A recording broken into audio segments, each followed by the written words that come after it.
Broadcasting live. It's America's longest running talk show on computers. It's Computer America, bringing you the biggest names in technology with guest interviews, new products, and your emails. Listen live at computeramerica.com on any device around the world. Email the show at live@computeramerica.com or find us on social media. Be sure to check out our website for contests, giveaways, show notes, live video stream, podcasts, and more. You're listening to Computer America.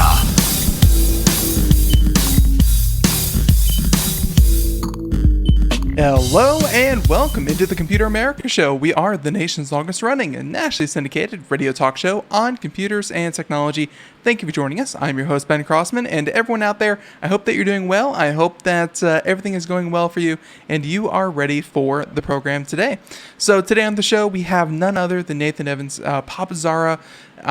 .com. If you haven't heard of them, well, where have you been? They are a great publication where, with Nathan's team of writers and, and many other talented people, they do podcasts, book reviews, tech reviews. They do game reviews, of course, and a lot more. Check it out, popzara.com. But we have Nathan here to talk about essentially current events, which is always fun.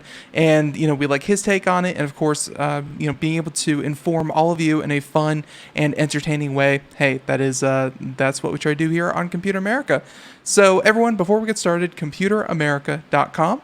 That's where you find everything that we do, including a lot of things that Popzara does. Although, a lot of different content. So I don't feel threatened by Nathan. This is the long and skinny of it, and I want you to go check that out. And of course, find us on social media at Computer America on all social media channels. So, with that being said, and hey, if you didn't know, we're also verified on Twitch. So Twitch. Wow, not Twitch. We're verified on Twitter, the other TWI one.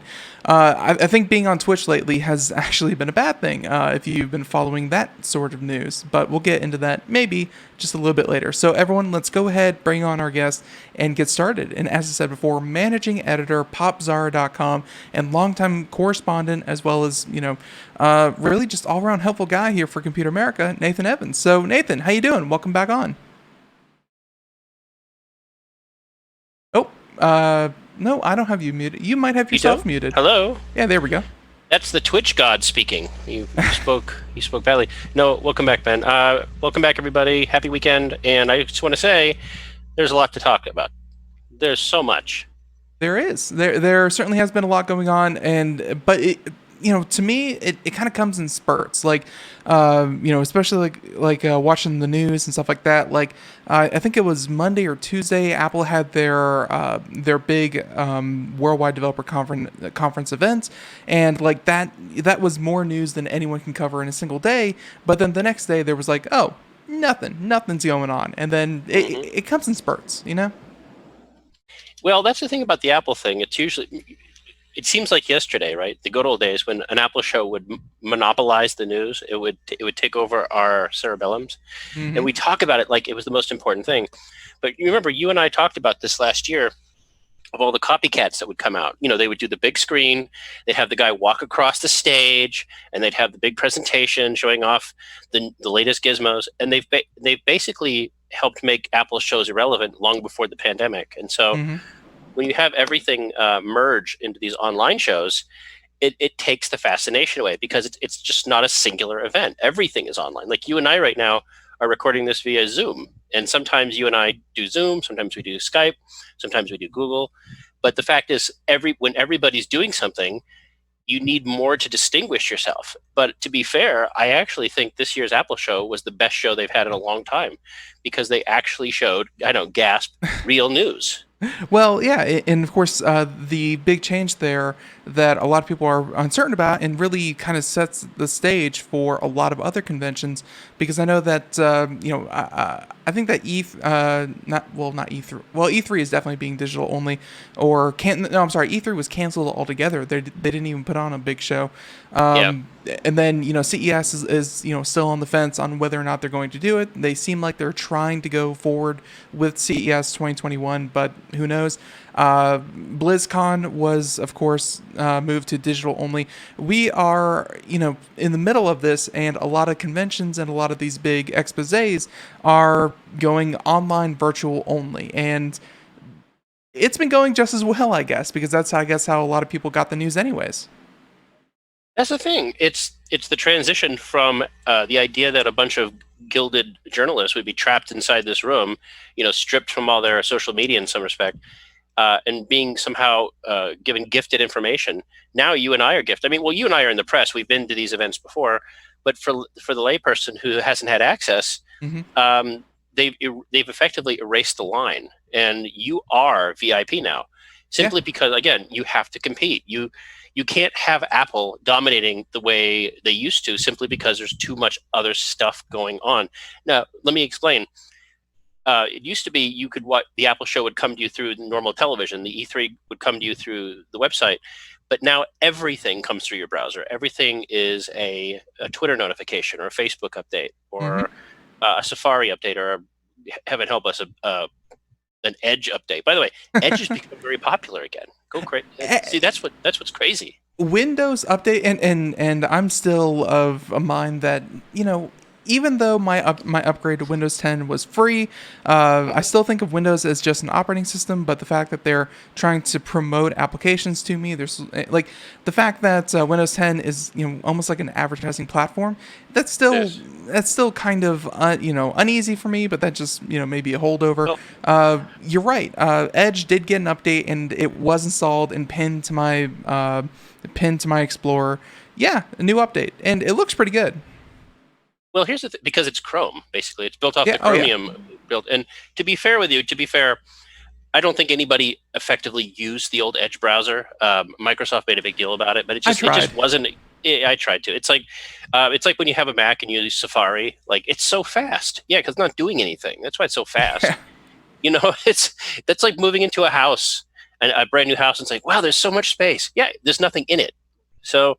But I still use my daily, for those who are interested in what I do for journalism, I do use two browsers. My preferred browser is Firefox, for reasons I couldn't explain.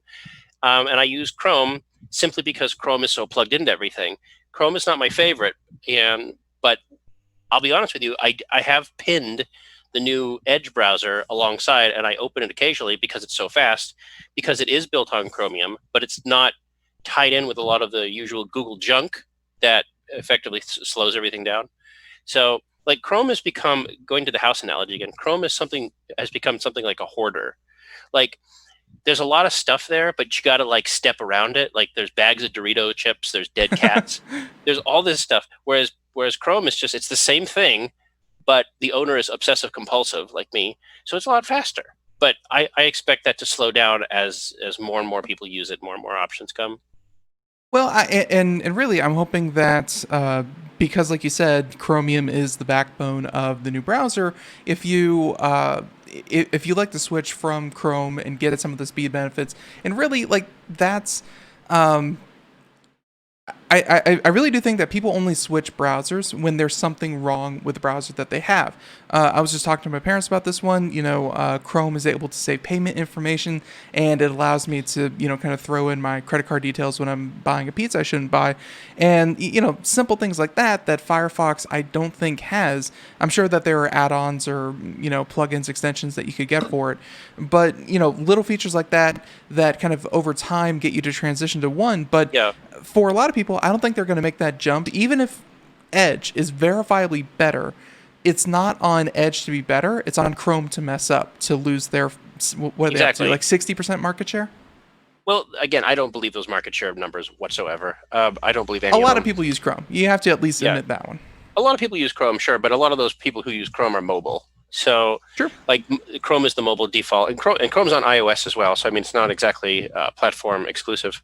But no, I mean, when it comes to this, I just don't think people care that much about it. I don't think the average person seeks out the browser experience the way they do with the phone.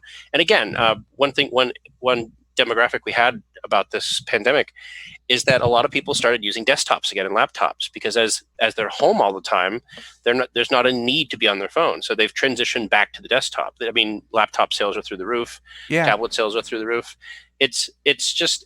Look, if I hear that the new Edge browser has done really well, I get excited about that. That means that there's competition. I mean, what the history of the internet browser is a history of stagnation. Whenever a browser becomes dominant, it starts losing its influence. Again, I like Firefox because Firefox has never been the dominant browser, but it's always led the charge on innovation. And if you ask me if you ask me why I use Firefox over Chrome, I would say maybe 6-4. It's because of one small thing that no one I know cares about. What's I'm that? the only one I know who cares. The search bar. The search bar. I can't use Chrome or Edge or any other browser as my primary browser because they don't have search bars. The search bar is so useful. The address bar is the search bar in Chrome. That's mainly. No, it's not even close. Not even close. For example, I have the search bar open up. Let's say I'm doing research. Let's say I research kittens in Siberia. Right? I type in kittens in Siberia in Chrome. It gives me Google search results. Right. If I type in kittens in Siberia in the search bar in Firefox, there's a pull down button. I can search Chrome. I can search Google. I can search Bing. I can search DuckDuckGo. I can search eBay, Amazon, anything, and it stays there. So I can have multiple tabs open up with different search results because you better believe that I'm going to get different search results from Google than I do from Bing. Google is very censorious. They censor search results based on my location, based on what I've logged into, based on what I've seen. They use all information to kind of give you better search results. But of course, some people can see. Yeah. I will say this: if we were to have a Zoom meeting right now, and I were to show you the benefits of having a search bar, for someone like me who does a lot of research, for someone like me who actually uses the internet to look at things other than kittens, Chrome is almost a toy to me. It's like using an Amazon tablet instead of an iPad. It's a delivery device for Google services, and Firefox is just more robust. It's a better browser that's built for people who use a browser, whereas Chrome is built for an experience. So the only thing that I would recommend to people, and this seems to be kind of what you're getting at here in the settings in Chrome, you can kind of get this little drop-down search engine used for the address bar. And don't get me wrong, if you want multiple, kind of different search engines, you have to go through the settings, which is not convenient. But you can switch it to, let's say, DuckDuckGo, Eco. Yeah, but they don't want you to. They don't want you to. Oh no, of course they bury it in the settings, right? It would be like, for example, the difference. What I'm explaining would be for me. You said order a pizza, where I could open up the Domino's app and have everything pre-installed and click a pizza. Okay, Right. okay, I can get my large pepperoni. Or I can go to a web browser and I can search, I can make my pizza, I can put my payment information in, I have to type my location in, I have to verify my credit card. I can order the pizza. It's just more complicated. Whereas with the app, it's all streamlined. And that, to me, that's what Firefox is. For a lot of people, they don't need that. I get it. Right. But again, I could make the case, and I could make it very effectively, that if you use the internet to actually search for things, the Firefox experience isn't just better; it's transcendently better. Whereas Chrome is more of a delivery device for Google services, which, by the way, I use all the time. Like when I do writing, when I do editing, when I do a lot of stuff, I switch over to Chrome because why the hell not? I mean, they already have my information. So again, it's the fact that I can use two browsers is excellent to me. And I do creep Edge in once in a while because it does everything Chrome does. It just does everything Chrome does faster. In fact, final thought, the Edge browser actually uses Chrome extensions. Yeah, yeah, So and that honestly, if Microsoft Edge did that from the beginning, and that's something that Microsoft had promised for a long time with the original Edge browser, was that it would have extensions, it would have add-ons, plugins, whatever you want to call them, and they're like, it's coming, 1 month, 6 month, next year. They dropped the ball completely, and I use so many extensions that I, Chrome, or not Chrome. I'm sorry. Edge had no value to me because it had no library exactly, of extensions. But now it does. exactly, Now it does. it does, and they work very well. And so, I think we can segue if you want to into other Microsoft news. Yeah, there's quite a bit of Microsoft news, and we talked about this. Let's see. This news first broke obviously about the Mixer thing. I think that happened Monday. Big one today, by the way. Big one today. Yeah. Big one today? Yeah. Well, it is and it isn't. So I want your take on why it's a big one. But for people out here, let me just preface this by saying, yes, there are physical Microsoft retail locations. All right. Now, please, why is this important? Well, do you remember I told you when we were in Vegas? I feel like we're so chummy. When we were in Vegas in January. Getting married. I remember that. Yeah. Hey, by the way, the divorce that came in. We're free. We're free to date again. No, but so I think I got coronavirus from Vegas. So go figure. Yeah. So anyway, we were in the mall, and I remember I was walking the mall, and they have a gigantic mall very close to the Strip. And forgive me the name of it, but it's giant. It's a giant indoor mall. It's a lot of fun. I don't know if you had a chance to go there, but I browsed by the Microsoft store, and I like Microsoft stores quite a bit. They're shameless imitations of Apple stores, but without any functionality whatsoever. So they're like they want to look like Apple stores, but they don't have the smugness of Apple.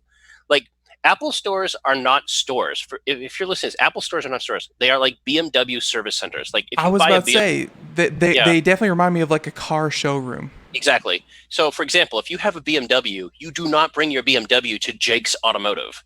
You drive to BMW store because they have all the parts.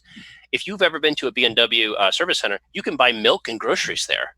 Like you're not paying. And just and just as like a personal thing, like once upon a time, just to set this up, I had a 2001 E430 Mercedes. And I bought it in 2011. It was a great car. Loved it. Obviously, 10 years out of date, but, it is what it is. It's a Mercedes. I took it into the Mercedes dealership because, the Jake's Auto fixer couldn't do one particular thing. I needed an actual part from a dealership. I went to the dealership. I'm used to Jake's, kind of a thrifty car repair place. Oh my God. They took my Mercedes and they drove it onto the marble-lined car facility that they had in the back there. Like their car shop had marble tiles. I was like, that's a new one. So exactly. Complete segue, but yeah. They're right, and that's what an Apple store is. They're basically a service center, and that's the genius of Apple, is that they've been able to create this monopoly for their iPhone because their quote unquote stores are actually service centers, and only recently have they allowed third parties to join the club. But you need special tools, you need training, all this stuff. And licenses, Exactly. So the Microsoft store was never that. And the Microsoft store was a selling store. It was closer, actually. I don't know if you remember when Gateway used to have stores back in the day, where they would just exclusively sell Gateway computers, because Gateway used to be a big deal a long time ago. And so anyway, long story short, they're closing the stores. But I remember they had an advertisement for Mixer. And I think I talked to you about this on the show, that they had classes where you can come in and learn Mixer. And I think it's kind of funny because this week we saw the closure of both the stores and the Mixer service. And I don't know if I talked to you about this last month, but I interviewed one of the biggest esports announcers, Paul Chaloner. I remember when you were on, you talked about that was your latest version of your podcast. Yeah. And it was interesting because one of the things we talked about was the incongruity of Mixer, that Mixer was paying all this money to basically steal the talent from Twitch, but it was not translating into viewers. It wasn't translating. Like, I think Ninja was the biggest esports guy, Blevins or whatever his name is, and he had 8 million. Blevins, yes. Yeah, he had millions of people on Twitch, and they paid him an ungodly sum of money, and the audience didn't transfer over. And this was just like 3 weeks ago, and I was like, that doesn't work. That's not right. Well, So yeah, that's essentially they tried to goose their numbers by buying entire communities, which, as Mhm. you said, doesn't seem to work.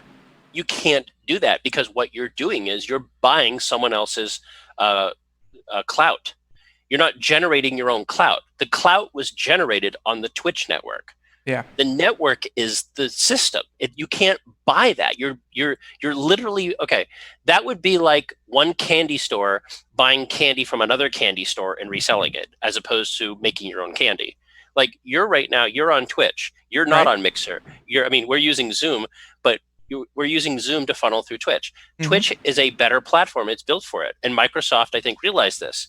Again, the ecosystem, and just to flesh out even a little bit more, I really don't know anyone on Twitch, and of course a lot of people on YouTube are even coming to Twitch, because the ecosystem that's being set up right now and has been kind of the dominant strategy for a long time is that you do your content creation, you do your live views and live thing on Twitch, and then you make the curated stuff and put it on YouTube. Like YouTube exists to some extent, and I know that there's YouTube Gaming and YouTube Live and that kind of thing, but YouTube and Twitch coexist peacefully, and then Facebook is also having some of the struggles that Mixer was having, but Facebook is Facebook.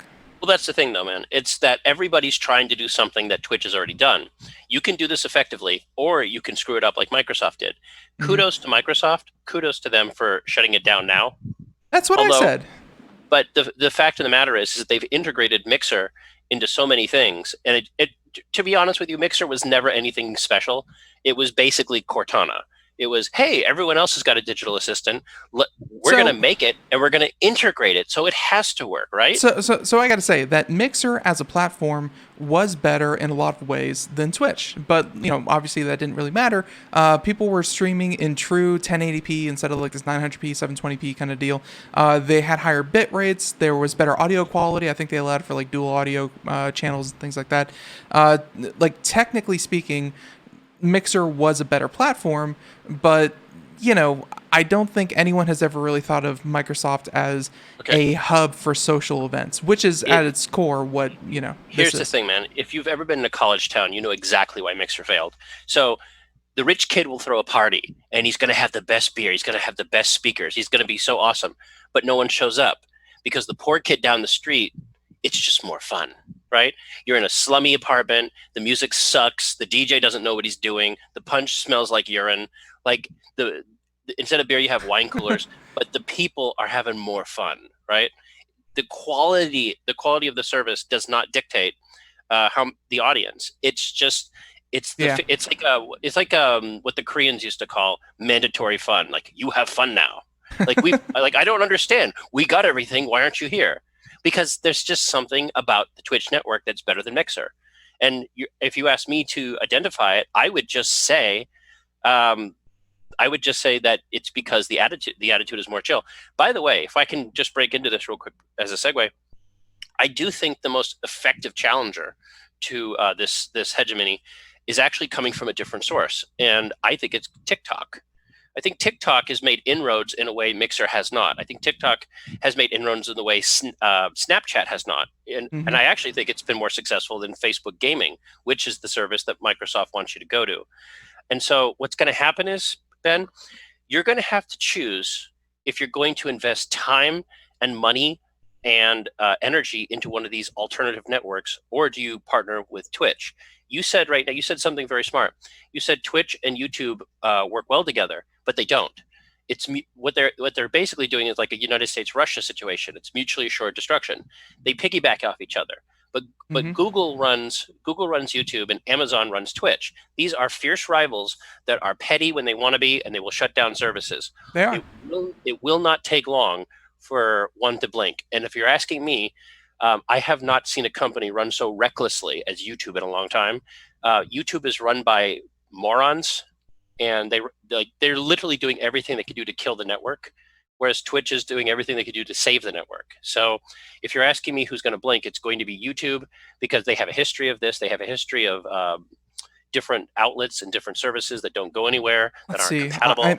I'm trying to think, and of course the predecessor before they became Twitch, and obviously before Amazon purchased them, when I don't know if you know this off the top of your head. Do you know when Justin TV was first established? Oh, by the way, that's a good thing. I don't know when, but you saw what happened when the exodus of these players went off. They went to a porn site called Just Fans or OnlyFans. Have you seen this? A porn site has been more accepting of these players than some of the mainstream sites. So they will find a way, like Jeff Goldblum said in Jurassic Park, life finds a way. And I think the phenomenon is called e-girls. I don't want to get into it too much because grandmothers are listening. But the fact is that there's been a huge surge in women with big boobs playing video games, and that's totally fine. But you're not going to see that giant that giant demographic. Personality. Yeah. Personalities on Twitch the way you used to, because as these services mature and they start striving for commercial dollars, they're going to have to eliminate the more porny aspects of this. Well, yeah. PlayStation 4 debuted with a live thing where you can capture yourself playing a video game. You remember this? Within 10 seconds there was porn on that thing. So this is just the reality of what's happening. They certainly are maturing to a point where, and by the way, I looked up Justin TV started in 2007, and of course back then broadcasting yourself online, only a few people had the internet connection, and only a few more people than that had the ability to watch a dedicated stream like that. So it started in 2007. 7 years later, Justin TV became Twitch, and now in 2014, so 2014 to now, I would say that's the biggest difference as to why Mixer from Microsoft failed versus Twitch, is that even if you haven't been following live streaming, Justin TV and Twitch are 13, 14 years into this experiment. They are established. They have their community. They built it up, and then Microsoft, like you said, I give them a lot of kudos for pulling the plug, saying this isn't working for us. This isn't in our vision. Blah blah blah. Even though it affected a lot of people and very very horribly, they suddenly became deplatformed and it was horrible. But Microsoft tried to spend a lot of money to jumpstart what Twitch has been doing for 13, 14 years now. It didn't work, but they tried. But what's really funny about it is that everybody knew this was happening. The numbers just weren't adding up. Oh, of course not. They were hoping it would become a flash success. It would catch fire and they would suddenly become the dominant player, depending on how much money they spent. But they weren't. If you think about this, though, this is a good cautionary tale for people who don't understand the macroeconomics or the microeconomics of subsystems. Microsoft is one of the biggest companies in the world. They own the biggest single platform for, they own Windows. They run servers. They run Xbox. They run Xbox Live. If anybody is going to pioneer a gaming service, it should be Microsoft. But as we've seen before, as we've seen with the Microsoft App Store on Windows, just because you run the network and you're the biggest doesn't mean everyone's going to use your services. Right. It's just not the way it is anymore. If you have a Windows 10 machine, like you said, it installed Edge, but it also installed Mixer. If you have an Xbox, it installed Mixer. Mixer was a part of everything. It should have been a standard, but people just didn't want it.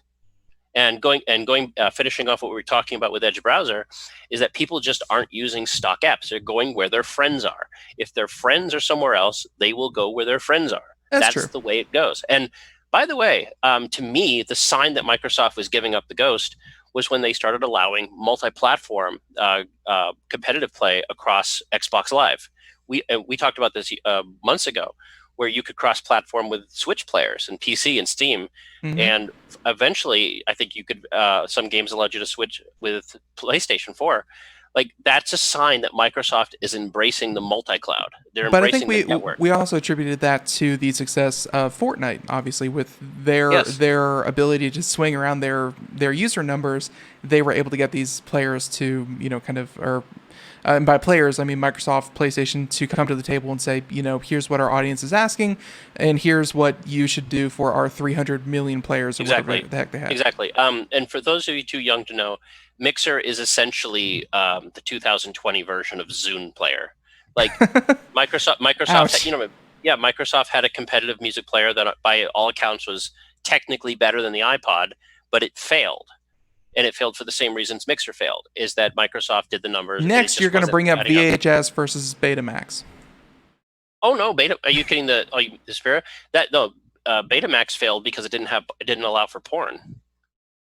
Hey, maybe Twitch failed for the same reason. Oh, we are talking a lot about Twitch. porn this episode. This is crazy. We are. It's oddly, I don't know how you do that. It's all your fault. But I gotta say, Well, I was gonna say though, like you said, you and I both agree. Kudos for Microsoft for recognizing that it wasn't working. And they tried and failed, and they were moving on. I like that. I like that a lot. I wish I had $30 million to fail. And really, they did spend a lot of money. And of course, the big announcement from that was that the money that they did spend, they're kind of letting everyone after. By the way, if you try to go to Mixer.com next month, I think starting like the 22nd or 23rd of July, it will automatically redirect to Facebook or FB.GG, which is the short for Facebook Gaming. One last thing about this is that it cannot be understated that the way the Twitch network behaved after the acquisitions of these players was abominable. Twitch behaved like a petulant child. They were very immature how they redirected these players' communities, and you could do the research for yourself. But the way these existing holes were filled was not mature. It was not good. So if I'm an up and coming streamer, I'm going to look at how Twitch partners with me, but I'm also going to look at how they support me after the fact. And so again, I think there's a rising number of platforms. Specifically, TikTok is not a gaming platform yet, but it doesn't mean it won't be. Facebook gaming may have a surge. Facebook's got its own problems right now, so I don't know if this is a good time to invest in Facebook. But yeah, we're going through a fundamental change in the tech world right now. In fact, when you have a chance, that is a story I do want to talk about because I find it fascinating. If you know what I'm saying, wink, wink. It's Facebook does, and I like your financial advice because Facebook has been losing sponsors left and right, and they're having a lot of problems that are coming from not just the tech side, but also the social side, the political side, that kind of thing. Man, I have never seen as much damage on either, like whatever side of the political spectrum you come from. I think everyone. It's all related too, by the way. It's all related. It is. So. There's kind of like a black and white A versus V team rivalry going on that Facebook is tied into in a lot of ways. But Facebook gaming, to kind of get back on that kick for just a second, Facebook gaming tried to do the same thing that Mixer tried to do. And for now, I think because Facebook has less invested in it, even though they have less invested in it, they at least kind of stuck to their roadmap where, so far, I think the only high profile one they have is like Disguised Toast. And I think that's the only notable streamer that they kind of paid for to bring onto the platform. So they didn't spend millions of dollars. They probably spent hundreds of thousands trying to bring communities over, but they still get the viewership. I think the reason that Mixer closed down, they mentioned this in like viewership numbers, where Twitch grew 100% year over year in hours viewed. Facebook grew by like 260% year over year, and I think Mixer grew by like negative 2% year over year. So Facebook is still a player. It's just I think they're still a lot smaller than YouTube or Twitch at this point. Well, it's going to be interesting to see how Facebook reacts to this campaign to defund it for political reasons, because the concentric, the Venn diagram of people who use Facebook as a platform and people who video game is not a perfect circle. And so what that means is that people who consider themselves hardcore gaming are not necessarily the people that are activating this protest against Facebook. In fact, they're quite the opposite. And there's no way to get into this without getting into politics a little bit. And so I apologize to anybody who has to grunt and bear it. It's Friday. We're going to be okay, Nathan. Lay it on us. Okay, well, again, there's something happening right now that I find very disturbing. For those who don't know, people have weaponized reporting systems. The way these platforms work, Twitter, Facebook, anything. I was going to say MySpace. But what they do is they allow people to report negative content or abusive, hateful content. And there have been these, I don't want to call them bot farms, but there's been this concentrated super bombing effort, which is weaponizing reporting the way hackers used to do DDoS attacks. You can bring down a website by directing bot traffic to overwhelm its servers, and so you can cripple website. And we've seen this from let's say Blizzard. That it happens a couple times with Blizzard, and really any automated system is that whenever something happens, like let's say there's no reports against let's say a particular account, and then suddenly there's 100 in like a couple seconds, and then a couple thousand. The immediate automated response is shut down the account, and we'll figure out what happened and see if we want to reinstate it or permanently delete it. And it's all automated. And like I don't blame them for that. YouTube has the same thing where you can kind of mass report a channel and get it deleted, and then they have to come back and kind of sort through the dust and the rubble and see if it's worth reinstating. It happens, but it's automated, but it's necessary. So yeah. Well, it's necessary to some degree, but these people have exploited it. Oh yeah, for sure. It used to be okay. We're going to show this derogatory, hateful player that is clearly violating your policies, but then it becomes someone I disagree with, right? Politically, in the case of in the case of what we're talking about, without naming names, you have instances of where you have the two major social media platforms, Twitter and Facebook, whereas Twitter is run by someone who has clearly politicized his network in a way that I find just mind-boggling. Whereas Facebook has taken a more, I don't want to say conservative approach, but they've taken a more egalitarian approach and said, if you don't like something, don't look at it. For me, as more of a libertarian, Ben, I say, exactly, I'm not going to waste my time looking at someone else's stuff and being offended. I'm just not going to look at it. Like, for example, we talk about browsers. Pornhub exists. I'm not going to go to Pornhub and complain. I'm just not going to go to Pornhub because it's not my thing. I'm not going to waste my time worrying about cleansing the internet. But with Facebook, Mark Zuckerberg has been pressured to label Donald Trump post as hateful content. And again, what constitutes hateful is entirely depending on who's looking at it. And again, this is where we get into politics. But to me, Ben, what I'm seeing election interference. And we've seen signs of this before, where if you don't like someone who works at Fox News, you go after their advertisers, you kneecap them. And right now, I believe the protesters have gained so much momentum, so much forward momentum with these protests that it's having an effect in a way that is, frankly, transcendental. And so Facebook, for the very first time, has seen a decrease in advertising because these people, for example, McDonald's, Nickelodeon, Nike, whatever, they're all on board with these messages. They have the flags, they have the messages. If you go on Amazon, you'll see support for Black Lives Matter, which is totally fine. But the problem is I don't necessarily think that their user base reflects that sentiment. And the reason you see this increase is because we do have an election coming, a very important election. And regardless who you vote for, you should be able to have access to both candidates. You should be able to have access to both of their platforms. But by depopulating the platform, by going after advertisers, to me, constitutes an election meddling. It used to be, when I grew up, we had TV stations, we had cable, we had networks. For example, if someone was running for president, it would have to be labeled as an advertisement. It would have to be labeled as such. There'd have to be all this. But with Facebook, you can advertise as much as you want. With Twitter very famously pulled all their political advertising. Yeah. But they did not pull sponsored posts. So they did not cancel the politicians' accounts, which is a form of political advertising as well. Exactly. Yeah. What they're doing is they're mishandling their power.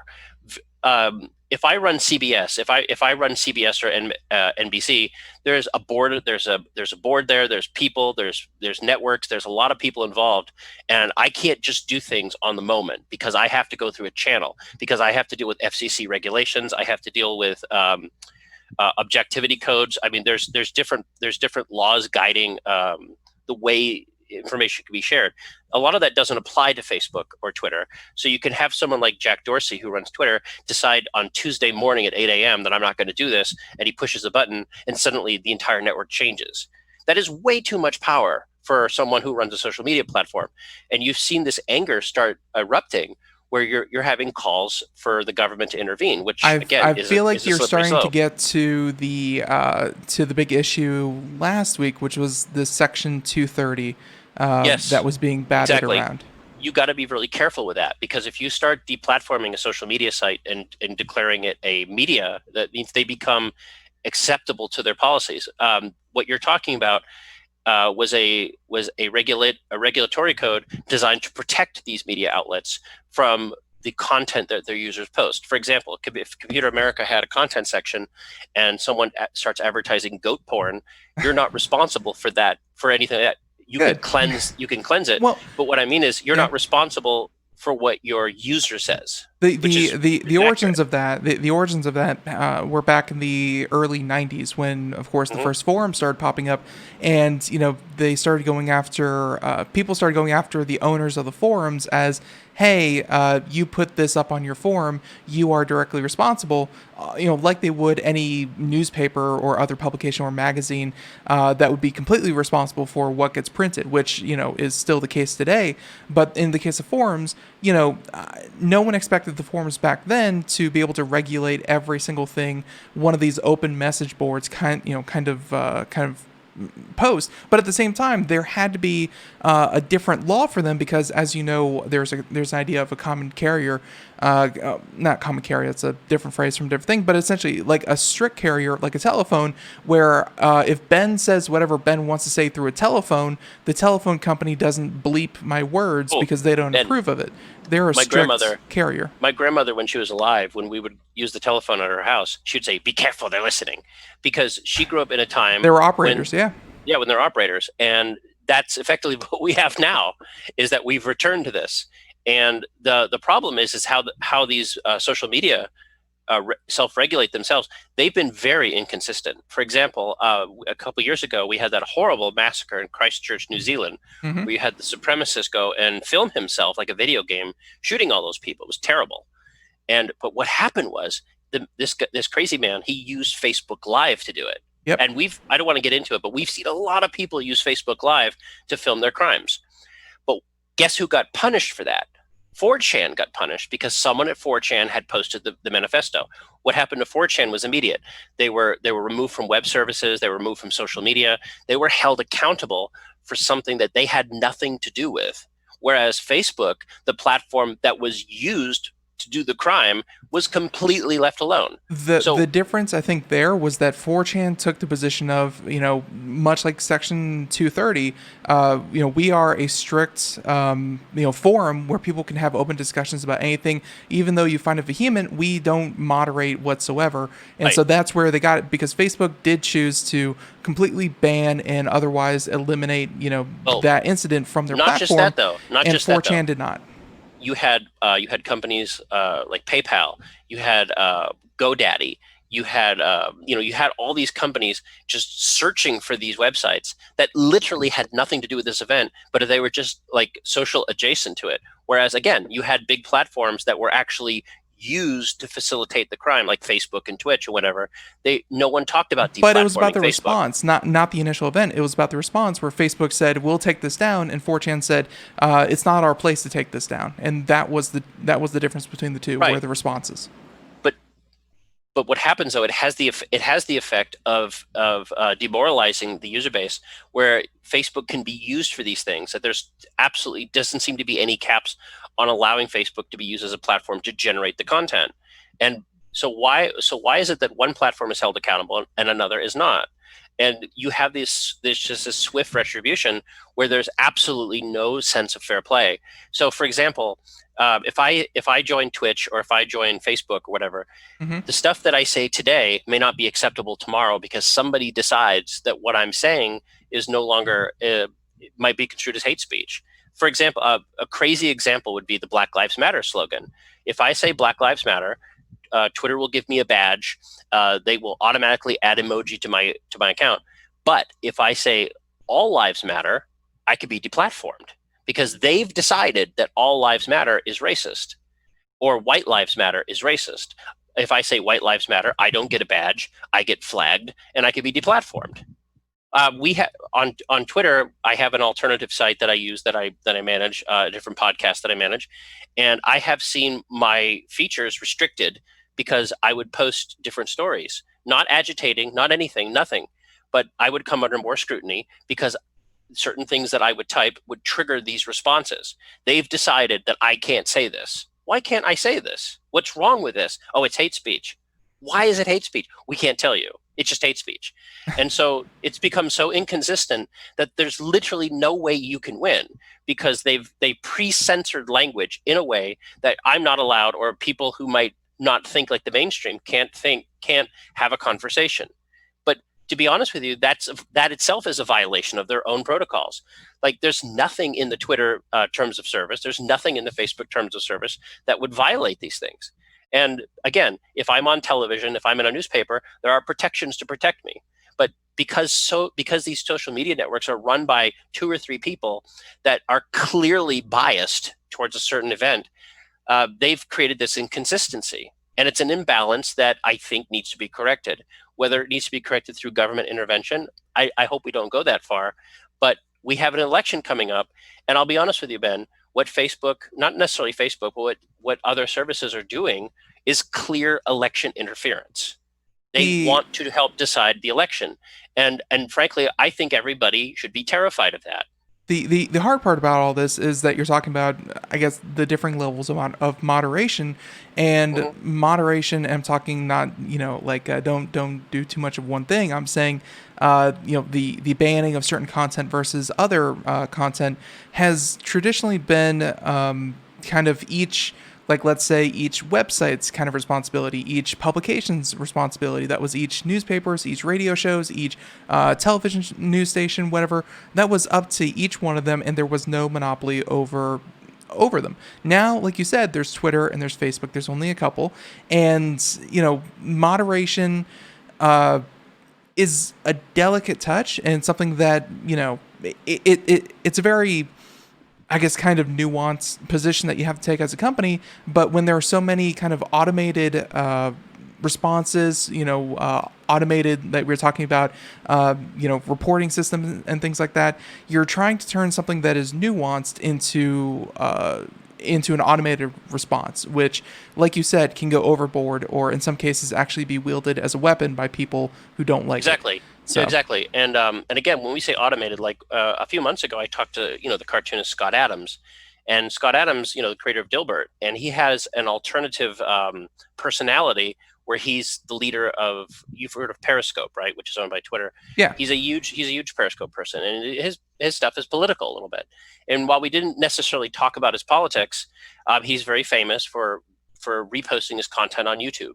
So every single time he reposts something on YouTube, it gets flagged and it gets demonetized. And then eventually YouTube will say, well, we're sorry this was flagged. We'll unmonetize it. We'll remonetize it. But by that time, the content is older. And he would talk about how this would happen every single time. So he's effectively being demonetized for something that does not violate their own policies. And YouTube is notorious for this. Twitch is notorious for this. What is happening in the tech community is too few people are running too much influence. And regardless if you agree with them or not, the fact of the matter is that they're disproportionately applying these standards to not just affect change, but to affect social change is terrifying. It's absolutely terrifying. And again, if I have a video on Twitch or Twitter, where I show rioters tearing down a statue, I can get my account demonetized, or I can get my account taken down because I'm considered promoting violence. But if I'm in a different group and I'm showing, hey guys, let's go and take this statue down, then that's totally fine. And this is and the most egregious thing that I saw happen. I saw college professors start talking about, hey guys, this is how you take a statue down. But I saw a legitimate publication, a magazine that I love dearly, Popular Mechanics. I used to subscribe to Popular Mechanics. And they published a story about how to take down statues. And that's totally fine. But if I did that, if Popzara, God forbid, we're not going to do that, but if Popzara says, hey, let's take down George Washington's statue, I could be deplatformed for inciting violence. So why is it that Popular Mechanics can do it, but I can't? It's simply because the people that are promoting the Popular Mechanics article do not auto-flag them. And they're given disproportionate power. And again, if you want to do that, that's fine. That's a social issue. But when you're talking about election interference, you're talking about democracy. You're literally talking about eroding democracy, and that's terrible. You should be terrified of that. And I've never seen this happen so much. And I'm doing my best to be objective about it. Yeah, the only thing I do have to say though is that moderation is necessary on social media platforms, and I'm thinking specifically Facebook, Twitter, and Reddit, because there have been concerted efforts by Russians. There's the R word. By Russians. And I was about to say Republicans, if you want to fill in the word, because there's this article where what's talk the about difference? They're both R's. No. Republicans, because you sent this article about Republicans going to a new social media site, which we're going to transition into. But there have been campaigns by China, by Russia, to influence through posts on these places, because they know billions of people a day go to Facebook, Reddit, YouTube, whatever, to influence their decisions. So moderation is needed. The United States has spent billions of dollars in the past to do the exact same thing to Russia, to China, to Vietnam, to help disrupt democratic communities by creating content like the CIA and FBI used to fund radio stations. Oh my God, the CIA has toppled entire governments. I agree. Yeah, exactly. So, I mean, this is nothing new. They've weaponized it. But when I hear Russia and China, I don't think people understand, we've traced their IP addresses. You ever heard of VPNs? Like, I actually think there's probably more interference happening in the United States than there is in Russia. I mean, the fact of the matter is we just talked about Microsoft, right? Microsoft, with all their billions of dollars, cannot make a platform successful. If anybody thinks you can buy an election by buying ads, you don't understand advertising. The problem I have with that statement is that it's not about the amount of people doing it, because I think we've seen, especially when these things have been, I guess, kind of unraveled in Russia, a team of a couple dozen, like let's say 100 people, working 8 hours a day, 5 days a week, and posting content on social media and promoting it. Only a couple, maybe a couple $100,000 in advertising, with a couple people really targeting and knowing how these algorithms work. It takes a very small amount of people to have a very large impact. No, of course, but only if the message is effective, if it's done effectively. Not every campaign works. Look, if I could buy clout, I would be rich. There's simply no way to do this. It has to be effective marketing. Again, the service has to be what you need. The message has to be what you need, whatever. Again, I'm not convinced by anything that I've seen, and this is kind of my gig, that election interference by Russians or China has impacted any American election in any significant way. It may have moved the needle on the edge, but in reality is that at the end of the day, the American people are stubborn. They're stubbornly politically agnostic. They will vote their interest. They will vote the economy. They will vote some people will vote the climate. Some people will vote local communities. Some people will vote national communities. So the problem is that we have seen clear interference by companies like McDonald's and Best Buy and Microsoft and Apple and all of this, that they're going to cleanse their network of what they feel are interference from outside sources, which could be Russia. But yesterday it was Russia, but tomorrow it may be an American news outlet. It may be a Twitter person who creates memes. It may be something. We've seen people who post things on social media, Ben, where, like, for example, I'll give you an example. We've seen people who post like a message on social media, and the next thing you know, the person's spouse or their mother-in-law is fired from work. Like, this is what they've gone to. Yeah, this is what they've gone to. So if, for example, we talked about statues before on another program. Okay, let's topple a Confederate statue. Okay, let's topple a Confederate statue because we don't like the fact he was a slave owner. I've been to you're technically more in the South. I've been to the South. There's a lot of beautiful statues that are dedicated to Confederates. I don't know what it would be like as an African-American person to look at that and see a monument to someone who was a slave owner. I don't know what that feels like. Maybe I'd get angry too. Maybe I want to take it down. Let's take it down. Maybe we could do it democratically. They've done this before, by the way. They've done this peacefully. They've got the statues removed. That's fine. But what happens when you go a little bit north and you decide, well, I don't like the school system, I'm going to tear it down? Violent behavior becomes tolerated. So if I say, let's not topple the Confederate statue, that doesn't mean I'm for the Confederacy. It means I'm for civil democracy. Let's do it democratically. Let's do it civilly. Let's not destruction. But once you start condoning tearing down Confederate statues, you fed the machine. And next thing you know, they're toppling George Washington. And now they're talking about toppling Abraham Lincoln. And now they're talking about toppling people online. Oh, your cousin said something bad, you're fired. Oh, your brother's sister's cousin's roommate said something bad, you got to go. Like, that's what's happening right now. It's not theory. I normally don't comment on stuff like this, but because we're here, and we're going to transition to the story right after, exactly. right after we say this, and you probably say something back to it. But I got to say that historically, transition has not been clean. I know. I understand that civil discussion would be ideal. And if everything was voted by majority, everyone was happy at the end of the day about all the changes, that'd be great. Clearly, we are in a period of transition, and it's not going to go well. It's not going to go. There won't be some accidents. Yeah, exactly. There will be accidents. There will be overreactions. There will be. But I think what's happening overall is that there is change that's happening, and to some people who have not seen that change in their lifetime, they're very excited about that. There will be fluctuations, and like I said, it won't be a clean transition from one side to the other, but it's happened all the time, and it will happen again in the future. Sure. We're just living in one of those times. That's was my point. No, you're absolutely right, and like all change, we have accumulated things as collateral damage.